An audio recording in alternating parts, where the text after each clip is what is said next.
लक्ष्मीच्या पावलांनी या मालिकेच्या पहिल्याच भागामध्ये आपल्याला कला म्हणजेच कोल्हापूरमधली संगीता नावाच्या 3 मुली त्यातली एक मुलगी कला यांची आता गोष्ट पाहायला मिळणार आहे। कला आता महालक्ष्मीच्या मंदिरामध्ये आशीर्वाद घेत असते आणि आता तिचे आयुष्यातलं खूप मोठं ध्येय पूर्ण झालेलं असतं आणि ती सांगत असते गुरुजींना, आज मी दुकानाचा शेवटचा हप्ता द्यायला चाललेली आहे आणि आता फायनली दुकान आमच्या हातात येणार आहे, म्हणून मी महालक्ष्मी आईचा आशीर्वाद पाया पडण्यासाठी आलेली आहे। गुरुजी म्हणतात सगळं तुझ्या मनासारखं होईल। तोपर्यंत कलाची आई संगीता ही आता पार्कमध्ये आलेली असते आणि ती पार्कमध्ये याच कामासाठी आलेली असते की तिला आपल्या 3 मुलींसाठी श्रीमंत जावई बघायचे असतात। कोण मुलगा कारमधून पार्कमध्ये व्यायामासाठी येतोय हे आता संगीता इकडे तिकडे पाहते। तिला अखेर एक मुलगा दिसतो आणि धावत पळत त्या मुलाजवळ ती येते आणि म्हणते, काय रे तू इथे येतोस हे कार घेऊन व्यायामासाठी? तो मुलगा म्हणतो हो। यावर संगीता म्हणते, मग तुझं लग्न झालंय का? तो मुलगा म्हणतो, ही बहुतेक बाई वेडीच आहे आणि तो कारमध्ये बसून निघून जातो। संगीताच्या 3 मैत्रिणी हे सगळं दृश्य पाहतात आणि तिला हसायला लागतात आणि तिची मुस्करी उडवतात। हिला म्हणे श्रीमंत जावई पाहिजे, हिच्या 3 मुलींना कोण श्रीमंत जावई उभे करणार असं म्हणत संगीताची चेष्टा करायला लागतात। तोपर्यंत कला आता तिच्या भांडाराचा म्हणजे जगदंबा भांडार या दुकानाचा शेवटचा हप्ता देऊन कागदपत्र सोडवण्यासाठी सावकारांच्या इथे येते आणि सावकारांना शेवटचा हप्त्याचे पैसे देते आणि आता ते पेपर सोडवून घेते। त्यावेळेला सावकार सांगतात, बाबांना मी विचारले म्हणून सांग, आजपासून हे दुकान तुमचं झालं। संगीताची मुलगी कला हिने आता आपलं दुकान पारंपरिक सोडवलेलं असतं आणि संगीताच्या अजूनही 2 मुली असतात। संगीता सांगत असते, माझ्या 3 मुलींना एकदम खानदानी जावई मिळणार आहेत, मी न 3 मुलींसाठी श्रीमंत जावई शोधणार आहे। तोपर्यंत कला इकडे घरी येते आणि बाबांना सांगते, बाबा आज आपल्या दुकानाचे पेपर सोडवून मी आणलेले आहेत आणि ती ते पेपर बाबांच्या हातात देते। बाबा ते पेपर पाहतात, त्यांच्या डोळ्यामध्ये आनंदाश्रू येतात। कला सांगते, आता आपले रडण्याचे दिवस गेले, आता आपण रडायचं नाही बाबा। तोपर्यंत मैत्रिणी सांगत असतात, अगं असा श्रीमंत नवरा शोधत बसलीस ना तर तुझ्या मुलींना अविवाहितच राहायला लागेल। यावरती संगीता सांगते, अविवाहित का बरं? माझ्या मुलींना 3 मी जावई शोधणारच। यावर एक मैत्रीण म्हणते, तुला माहिती आहे का, अगं चांदेकरांची 3 मुलं आहेत, ते हिरे सोने चांदी त्याचा व्यापार करतात ना, त्या चांदेकरांची 3 मुलं आहेत, त्यांनी आज पूजा ठेवले, बघ तुझ्या मुलींचं काय होतंय का? लगेच संगीताच्या डोक्यामध्ये विचार येतो की माझ्या मुलींना घेऊन जर मी इकडे गेले तर काहीतरी या चांदेकरांच्या मुलासोबत 3 मुलींचं लग्न लावून देता येईल। तोपर्यंत चांदेकरांच्या इथे खूप थाटामाटात आज 100व्या वर्षाची देवी आईची पूजा असते, पण या पूजेसाठी फक्त 5 देणाऱ्यांना किंवा 5 असणाऱ्यांनाच आमंत्रण असतं। अद्वैत चांदेकर हा सर्वेसर्वा चांदेकर इंडस्ट्रीजचं सगळं सांभाळत असतो। तोपर्यंत कला येते आणि म्हणते, आज आपलं जगदंबा भांडार आज आपल्या ताब्यात आले बाबा, आज आपलं स्वप्न पूर्ण झाले, रडायचे दिवस संपले, आता आपण हक्काने आपल्या दुकानात जायचं आहे असं म्हणत ती आता लगेचच बाबांना समजवत असते। तोपर्यंत अद्वैत आता येतो आणि तो देवी आईचा हार मुखवटा सगळं पाहतो आणि म्हणतो, मला सगळं परफेक्ट लागतं, एक हिरासुद्धा इकडचा तिकडे नाही झाला पाहिजे, परफेक्ट हार परफेक्ट सगळे दागिने बघून आता अद्वैत खुश होतो। 100व्या पूजेसाठी देवी आईला सोन्या चांदीने मढवलेलं असतं। तोपर्यंत कलाची मैत्रीण आता इकडे सांगत असते संगीताला, हे बघ संगीता, जर तुला 3 मुलींना तिकडे घेऊन जायचं असेल तर मात्र तुला पास हवे, पास शिवाय कुठेही सोडलं जात नाही हं। तोपर्यंत अद्वैतचे आजोबा आबा जे सर्वेसर्वा असतात चांदेकर इंडस्ट्रीजचे, त्यांचे 3 नातू, एक असतो अद्वैत, एक सोहम आणि एक राहुल, त्या तिघांनाही आता सगळं सोपवलेलं असतं, पण सगळं अद्वैतने जबाबदारी सांभाळलेली असते आणि अद्वैतच्या दोन्ही काकू हे सगळं पाहत असतात। आणि आता आबा सांगतात, अद्वैतच्या हातामध्ये सगळं काही सोपवलं ना की त्याला मात्र काहीही सांगावं लागत नाही, पण एका काकूला हे पटत नसतं, तिचा मुलगा सोहम याला सगळं मिळावं अशी तिची इच्छा असते।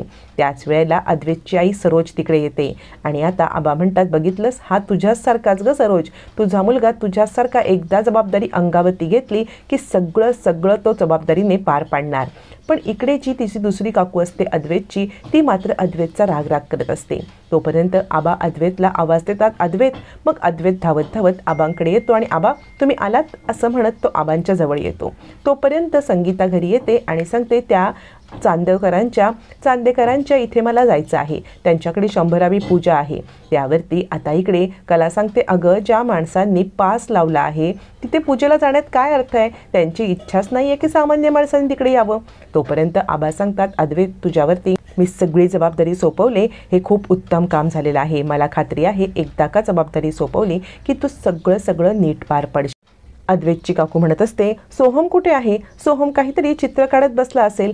तोपर्यंत आता इकडे काका येतात आणि म्हणतात, सोहमबद्दल का बोलतेस? तुझा राहुल कुठे आहे बघ? राहुल काय इथे उपस्थित नाही आहे याची आधी खबरदारी घे. सोहम तर चित्रकला काढतोय, चांगलं काम करतोय. यावरती अद्वैत म्हणतो, काका मी ना ॲक्च्युली राहुलला काल रात्री उशिरापर्यंत माझ्यासोबत कामाला नेलं होतं, म्हणून मीच त्याला म्हटलं जरा आरामात ये. तोपर्यंत इकडे संगीता सांगत असते, हे बघा आत्ता आपण सगळ्यांनी त्या चांदोरकरांच्या पूजेला जायचं नाही. माझी नैनी आहे ना, माझी नैनी त्यांच्या एका मोठ्या मुलासाठी अगदी योग्य आहे. नैनी एकदा तिकडची सून झाली ना, म्हणजे मग या दोघींना पण तिकडे चिटकवून टाकता येईल. नैनाच माझी योग्य आहे. त्यावरती आता कलाचे बाबा म्हणतात, नैनी ना तू तुझी स्वप्न बघतेस ना, ती नैनी अजूनही झोपलेलीच आहे. असं म्हणत ते आता नैनीचं खरं रूप इकडे संगीताच्या समोर आणत असतात. तोपर्यंत इकडे आता राहुल, म्हणजे ज्या काकूला अद्वैत आवडत नाही, तिचा मुलगा राहुल हा आता मुलींसोबत फ्लर्ट करत असतो. मग ती काकू येते आणि राहुल इकडे ये असं म्हणत त्याला आता बोलवते आणि सगळ्यांच्या समोर चांगलं वागण्याची ॲक्टिंग करायला लावते. तोपर्यंत इकडे आता लगेचच ती काकू टोमणा मारते, काय हो वहिनी, सगळ्यात मोठे दादा दादा आहेत कुठे? आता अद्वैतच्या बाबांचं म्हणजे सरोजच्या नवऱ्याचं काहीतरी बिनसलेलं असतं, कारण एवढ्या मोठ्या प्रोग्राममध्ये तो नसतो. तोपर्यंत अद्वैत सांगत असतो, चला आता सगळ्यांनी पूजा करायची. आणि तो बघा सोहम चित्रकलेचं सगळं नीट पाहतोय. सोहम हा त्यांचा तिसरा भाऊ, म्हणजे अद्वैत राहुल मुलींसोबत फ्लर्ट करणारा आणि सोहम चित्रकार आणि अद्वैत महत्त्वाकांक्षी. तोपर्यंत इकडे आता संगीता सांगत असते, अगं नैनी फेसपॅक लाव, लवकरात लवकर त्या चांदेकरांच्या इकडे जायचं आहे, तिथे तुला सगळ्यांना इम्प्रेस करायचं आहे, म्हणजे तुझं लग्न त्यांच्याशी झालं ना की ह्या दोघींना पण तिकडे चिटकवता येईल. असं म्हणत नैनीला फेसपॅक लावत तिला गोरं करत असते. पण कलाला हे पटलेलं नसतं. कला म्हणते, मला हे बिलकुल पटलेलं नाही आहे. म्हणजे जर का सामान्य माणसासाठी त्यांना एंट्री नकोच आहे तर आपण का जायचं? त्या चांदेकरांचा मोठेपणा त्यांच्याजवळ. आणि तुम्हाला माहिती आहे ना त्यांनी काकांसोबत काय केलं ते? या श्रीमंत लोकांचं असं असतं, काका बिचारे त्यांचा ॲक्सिडेंट झाला आणि ते असे पडले, पण त्या श्रीमंत लोकांनी दखल तरी घेतली का? नाही ना. काकांना पैसे दाबून प्रकरण दाबून टाकलं. त्यामुळे या श्रीमंत लोकांचं मला काही पटत नाही. असं म्हणत कला आपला विरोध दर्शवत असते. तोपर्यंत चांदेकरांचे 100 आता ही पूजा होत असते आणि पूजेसाठी अद्वैतने पूर्णपणे मूर्ती बदलून टाकलेली असते. पारंपरिक मूर्ती बदलत त्याने आता सोन्याने मडवलेली चांदीची मूर्ती बसवल्यावरती आबा चिडतात. अद्वैत म्हणतो, आबा कशी वाटली मूर्ती? सरोजला, आबांना, कुणालाही हे पटत नाही की त्याने ही मूर्ती बदवली. काकू मात्र खुश होते. चला आता अद्वैतला आबा झापणार आहेत. आबा आता खूप चिडतात आणि त्यावेळेला अद्वैत म्हणतो, काय झालं? आबा म्हणतात, ही आपली परंपरा नाही आहे. तोपर्यंत इकडे कला सांगत असते, हे बघ ज्या लोकांना श्रीमंतीचा माज आहे त्यासाठी आपण अजिबात आपलं काहीही बदलायचं नाही. बाबा म्हणतात, बरोबर आहे, श्रीमंती ही नुसती पैशाची नसते. त्यावरती संगीता सांगते, कसली श्रीमंती आणि काय श्रीमंती? तुम्ही सांगू नका. ज्या माणसाला श्रीमंतीचा श्र माहीत नाही तो काय सांगणार? असं म्हणत आणि निघता कला आता 2000 रुपये नैनाला पेटीएम करते आणि म्हणते, हे 2000 रुपयाचा एखादा चांगला ड्रेस घे आणि तो ड्रेस घालून जा. नैना म्हणते, 2000चा आणि ड्रेस येतो का? 2000चा ड्रेस घालून जाण्यापेक्षा तुझे पैसे तुलाच परत करते मी. आता हे नैनाचा आगाऊगिरी ऐकत इकडे संगीताला पण खूप वाईट वाटत असतं. तोपर्यंत आबा म्हणतात, अद्वैत आत्तापर्यंत मला वाटत होतं की तू सगळ्या गोष्टी बरोबर करशील, पण नाही. देवी आईची ही मूर्ती आणून तू खूप मोठी चूक केलीस. पारंपरिक असलेली, आपली ठुशी असलेली, कोल्हापुरी साज घातलेली, नथ घातलेली ही पारंपरिक मूर्ती असेल तरच पूजा होईल, नाहीतर ही पूजा होणार नाही. देवी आई, मी खरं तर तुझी माफी मागतो. म्हणजे माझ्या हातून तुझा खूप मोठा अपमान झालाय, पण जोपर्यंत पारंपरिक मूर्ती येत नाही पूजा होणार नाही. असं आबांनी ठाम सांगितल्यावरती अद्वैत म्हणतो, सोहम चल. आणि तो सोहमला घेऊन तडक मूर्ती आणायला निघतो. पुजारी म्हणतात, बरोबर आहे, पारंपरिक मूर्ती असल्याशिवाय पूजा होणार नाही. आता सोहमला घेऊन अद्वैत गाडी काढतो आणि बेधडक सगळ्यांना हॉर्न वाजवत तो घाईघाईत आता निघत असतो.